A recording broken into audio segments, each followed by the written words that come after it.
Hi guys, welcome back to my YouTube channel. ඔන්න අදත් අලුත් vlog එකක් අරගෙන ආවා. අද ගොඩක්ම day vlog එකක් තමයි share කරගන්න හිතාගෙන ඉන්නේ. ගොඩ දවසකින් මේ විදිහට day vlog එකක් share කරගන්නේ. ඉතින් මේ day vlog එක අතරතුරේදී මම ඔයාලට කියලා දෙනවා හොඳ පුරුදු අපේ ජීවිතේට අපි එකතු කරගන්න ඕනේ හොඳ පුරුදු මොනවද කියලා මේ වීඩියෝ එකෙන් කතා කරනවා. හොඳ පුරුදු වලට පුළුවන් අපේ ජීවිතේම වෙනස් කරගන්න. පිරිමි ළමෙක් වුණත් ගැහැණු ළමෙක් වුණත් මම අද කතා කරන දේවල් ඔයාලා හැමෝටම වැදගත් වෙයි කියලා මම හිතනවා. මොනවද මේ හොඳ පුරුදු කියලා කියන්නේ? අපේ දෛනික කරන හැසිරීම තමයි මේ හොඳ පුරුදු කියලා කියන්නේ. දවසින් දවස අපි කරන ක්‍රියාවන් අපිව හැඩගස්වනවා ධනාත්මක දේවල් වලට. ඉතින් ඒ වගේම නරක පුරුදුත් තියෙනවා. ඒ වගේ ඍණාත්මක සිතුවිලි අයින් කරලා ධනාත්මක විදිහට අපේ ජීවිතය හොඳ පුරුදු වලින් හැඩගස්වා ගන්න අපි වග බලා ගන්න ඕනේ. උදේම රසමරස කොළ කැඳ එකක් බීලා තමයි අද මගේ දවස මම පටන් ගන්න හිතුවේ. ගොඩක් වෙලාවට මේ වගේ දේවල් බොනවා හරි අඩුයිනේ. සීනි කෑම, මේදේ සහිත කෑම, කාබෝහයිඩ්‍රේට් කෑම අඩු කරලා ආහාර ගන්න පුරුදු වෙන්න. විටමින් වර්ග, ප්‍රෝටීන් වර්ග අපේ ආහාර වලට වැඩිපුර එකතු කර ගන්න. ඔයා ගන්න ඕනම කෑම එකක් ඔයා පිළියෙල කරනම් වගේම පුංචි පුංචි දේවල් කරලා ඔයාගේ ජීවිතේ වෙනසකට හරව ගන්න පුළුවන්. සතුටින් වගේම සෞඛ්‍ය සම්පන්නව ඉන්න නම් බොහෝ දේවල් අපි කරනවා වෙන්න පුළුවන්. අපිට හිතෙන්න පුළුවන් ලොකු දේවල් වලින් තමයි අපේ ජීවන රටාව වෙනස් කරන්න ඕනේ කියලා. කිසිම වෙනසක් කරන්න අවශ්‍ය නැහැ අපේ ජීවිතේ. ඔයාට එදිනදා තියෙන වැඩවලින් ඔයාගේ ජීවිතේ වෙනස් කරන්න පුළුවන්. දෛනික පුරුදු, ගෙදර පිරිසිදු කරන එක, ලස්සනට තියාගන්න එක මේ වගේ දේවල් වලින් අපිට හොඳ ජීවන රටාවක් ලබා ගන්න පුළුවන් වෙනවා.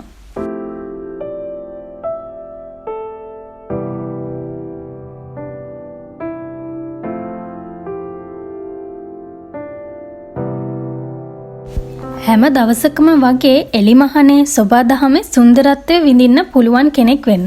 සමහරක් අය මේ වගේ දේවල් වලට අකමැති.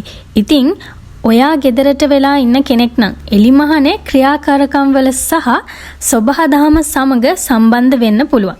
හැමදාම උදේට මේ වගේ පුංචි දේවල් දැන් පුරුද්දක් වෙලා තමයි මට තියෙන්නේ. ඉතින් ඒ නිසා හැමදාම මේ වගේ දේවල් මම කරනවා.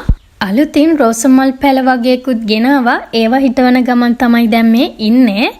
ඉතින් ඔයාට ප්ලාන්ට් වවන්න බැරි නම් ඔයාට පුළුවන් ඔයාගේ ජනේලය විවෘත කරලා නැවුම් වාතය ඔයාගේ ගෙදරට යාමට ඉඩ සලස්වන්න. ඒ වගේම එහෙම නැත්තම් ජනේලයෙන් පිටත බැලීම වැනි සරල දේවල් වලින් සංසුන් වෙන්න පුළුවන් අපිට. අපි ස්වභාව ධර්මය සමග සම්බන්ධ වීමට තෝරාගත යුතු ආකාරය කුමක්වත් කමක් නැහැ. ඉතින් ඔයාට මම මේ කියපු දේවල් වලින් පුංචි හරි දෙයක් ගන්න පුළුවන් වෙයි කියලා මම හිතනවා.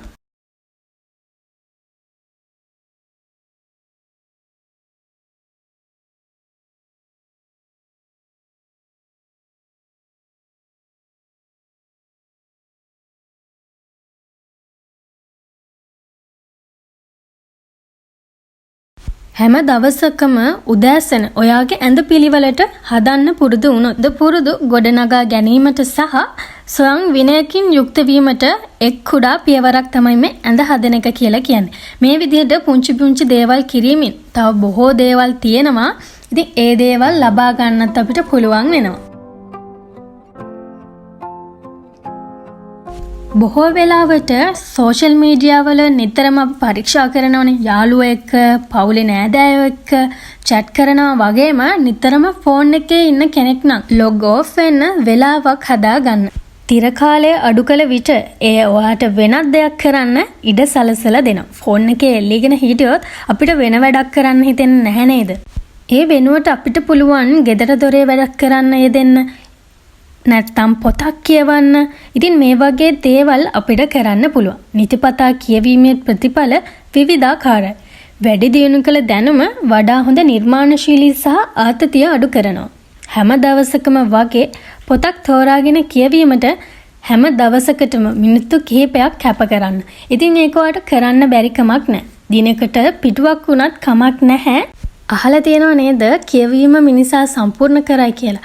ඉතින් ඔයාට කියවන්න බැරි නම් ඔයාට පුළුවන් ඔයාට ඇවිදින්න යන්න, එහෙම නැත්නම් ගෙදර අයත් එක්ක කාලය ගත කරන්න, රාත්‍රී ආහාර වේල සකසන්න, මේ වගේ දේවල් කරන්න පුළුවන්. අපි ගෙදර ඉද්දී මොනවාම හරි කන්න හොයනව නේද? මම මේ කියන්නේ ප්‍රධාන වේල් 3ට අමතරව අපි අර හොයන්නේ ස්නැක්ස් මොනවා හරි, බිස්කට් මොනවා හරි. අන්න ඒ වෙනුවට අපිට පුළුවන් ලුණු රහිත නට්ස් වර්ග වගේම ආමන්ඩ්, වෝල්නට්, කජු, රට කජු වැනි නට්ස් වර්ග ආහාරයට ගන්න. ඒ වගේ බොහෝමයක් ප්‍රයෝජනවත් පෝෂක පදාර්ථ අඩංගු වෙනවා. අධික තෙල් කෑම, සීනි මගින් අපේ ශරීරයේ ලෙඩ වැඩි වෙන එක විතරයි වෙන්නේ. හැබැයි ඉතින් නට්ස් වර්ගත් ආහාරයට ගද්දී ඔයාගේ අතේ අල්ලේ ප්‍රමාණයට තමයි නට්ස් වර්ග කන්න ඕනේ. මොකද ඒ වගේ කැලරි ප්‍රමාණය වැඩි නිසා පොඩි ප්‍රමාණයක් ආහාරයට ගන්න.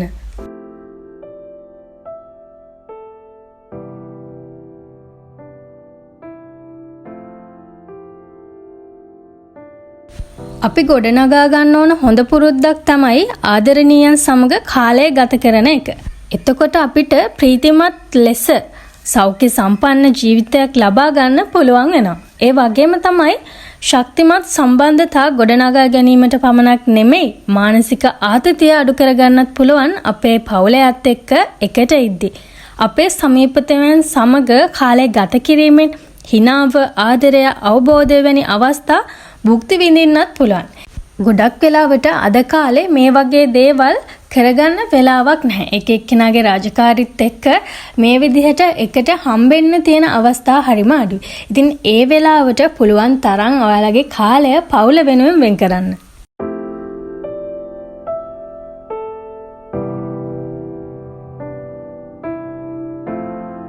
දැන් මං හදන්නේ මගේ කොණ්ඩෙට ඔයිල් ටිකක් ගාගන්න. මම කලින් වීඩියෝස් වලදීත් කිව්වා මගේ කොණ්ඩේ ටිකක් යනවා වැඩි කියලා. ඉතින් මම මේකට තැඹිලි තෙලුයි කරාඹු නැටි ඔයිල් එකෙන් ටිකකුයි තමයි දාගන්නේ. මම කොණ්ඩෙට තෙල් ගානවා හරිම අඩු කෙනෙක්. ගාන්න ආසවත් නැහැ. අද අම්මා ඉන්න නිසා මං හිතුවා මගේ කොණ්ඩෙට ඔයිල් ටික අම්මට කියලාම ගා ගන්නවා කියලා. මුලින්ම ඔයාගේ කොණ්ඩ හොඳට පීර ගන්න ඕනේ. මෙන්න මේ විදිහට දැටි ලොකු පනාවක් අරගෙන ඔයාගේ කොණ්ඩේ හැඩ ටික ඔක්කොම කඩා ගන්න.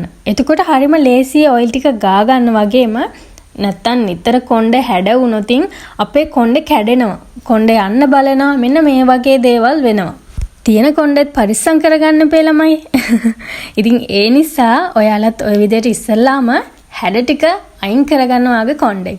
අම්මත් එක්ක කයියක් දාන ගමන්ම තමයි මම මේ ඔයිල් ටික මගේ කොණ්ඩට ගාගත්තේ. ඉතින් ඔයාලත් එහෙමද?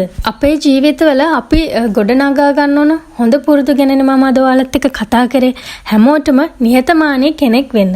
ඒ වගේම තමයි මේ නිහතමානීකම වගේම අපේ සාර්ථකත්වයත් ලබා ගන්න පහසු වෙන්නේ නැහැ. ඉතින් ඒ වගේම සාර්ථකත්වය ලබා ගැනීමට රඳවා ගැනීමටත් අපහසුයි.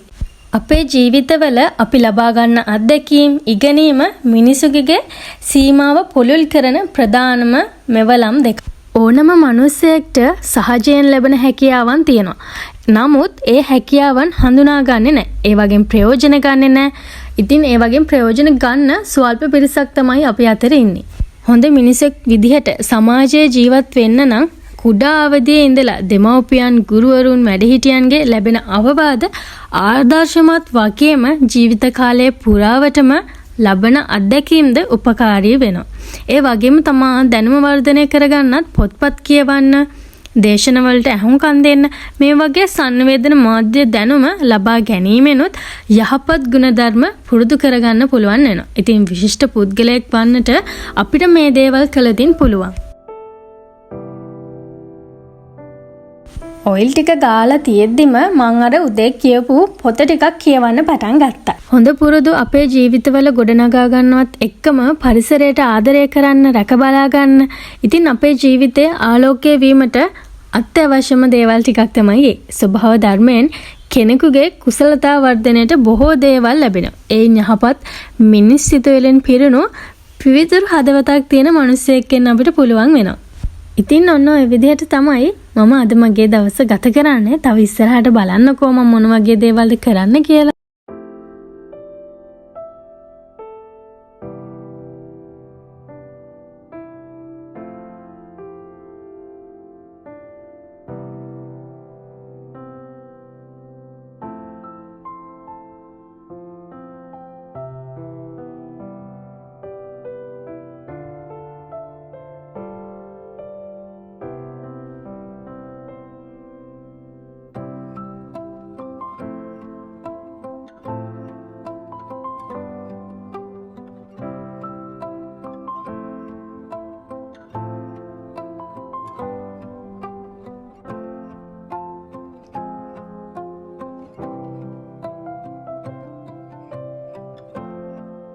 කොණ්ඩෙට තෙල් ටික ගාලා නාගෙන ආවට පස්සේ මම දැන් කරන්න හදන්නේ අයිස් කියුබ් ට්‍රීට්මන්ට් එක.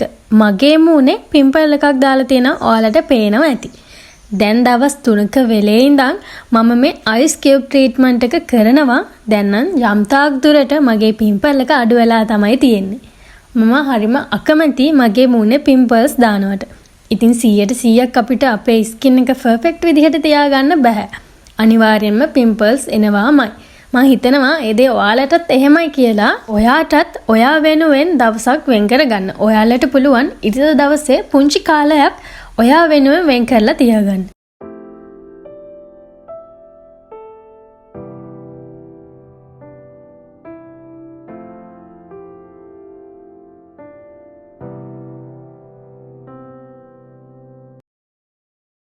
ඊට පස්සේ මම මගේ අයිබ්‍රෝස් හදා ගන්නවා.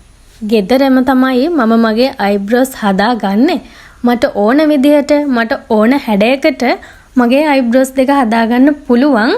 පොඩ්ඩක් වැවිලා තිබුණු නිසායි මම මෙහෙම ට්වින්ස් එකෙන් හදන්නේ. නැත්තම් ඉතින් ෆේස් එක ෂේව් කරන පොඩි රේසර් එක තියෙනවා. ඒකෙන් තමයි මට කැමති විදිහට මම අයිබ්‍රෝස් හදාගන්නේ. හරිම ලේසි වගේම පහසුයි. ගෙදරින් ඉඳන්ම මේ දේවල් කරගන්න පුළුවන්. අපිට එතකොට කාලය ඉතුරු කරගන්නත් පුළුවන්. අපේ මූණේ අවලස්සන පෙන්නුම් කරනවා මේ විදිහට ඝනවට අයිබ්‍රෝස් වැවලා තිබුණොත්. එහෙම නේද? හැබැයි මේ අයිබ්‍රෝස් හදාගන්න වැඩේ හරිම ඉවසීමෙන් කරන්න ඕන දෙයක්. ඉක්මනින් මේ වැඩේ කරන්න හදන්න එපා. ඔයාලට පුංචි කාලයේ තියෙන්නේ කියලා. අපේ මුහුණ කියලා කියන්නේ සියුම් සහ සිනිඳු හමක් තියෙන තැනක්. ඉතින් ලොකු ටූල්ස් පාවිච්චි කරන්න නැතුව අපිට ලේසියෙන් මේ වගේ රිද්ද ගන්නේ නැතුව සැලොන් එකකට ගියොත් අනිවාර්යයෙන්ම අයිබ්‍රෝස් හදද්දි ගොඩක් රිදෙනවා. මම නම් සැලොන් එකකට ගියේ එකම එක පාරයි අයිබ්‍රෝස් හදන්න. ආයෙ නම් යන්නෙම නැහැ. අපිට ඕනම තරම් ක්‍රම තියෙනවා අයිබ්‍රෝස් හදා ගන්න. ඉතින් ඔයාලටත් පුළුවන් පුංචි කාලයක් වෙන් කරලා ඔයා වෙනුවෙන් මේ දේවල් ටික කරගන්න. ඔය විදිහට තමයි අයිබ්‍රෝස් ටික මම හදාගත්තේ. ඊට පස්සේ මම මගේ අත් දෙක පිරිසිදුවට තියාගන්න මොන වගේ දේවල්ද කරන්න කියලා බලමුද? අත් දෙක පිරිසිදුවට වගේම ලස්සනට තියාගන්න මොන වගේ දේවල්ද අපිට ගෙදර ඉඳන් කරන්න පුළුවන්. අපිට පුළුවන් සීනි සහ කෝපි එකතු කරපු ස්ක්‍රබ් එක පාවිච්චි කරන්න. ඉතින් එතනදී අපේ මැරුණු හැම ඉවත් වෙලා හොඳ ලස්සන පිරිසිදු අත් දෙකක් ගන්න පුළුවන් වෙන. ගොඩක් අයගේ අත් දෙක බොහෝ දුරට මම දැකලා තියෙනවා රැලි ගතියට තියෙනවා.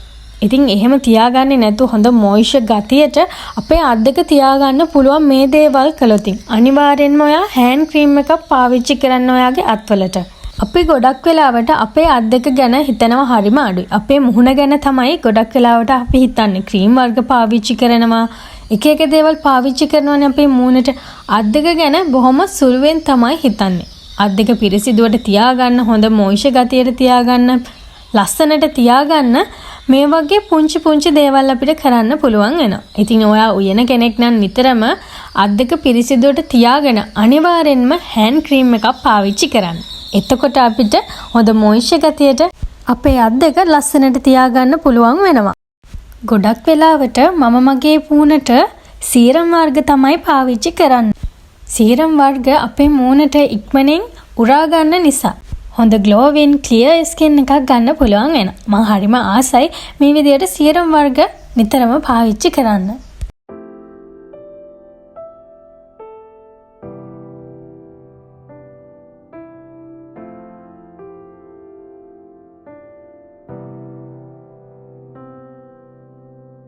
මම මේ කියලා දීපු හොඳ පුරුදු මගින් ඔයාටත් ලස්සන ජීවිතයක් ආරම්භ කරන්න පුළුවන් වෙයි.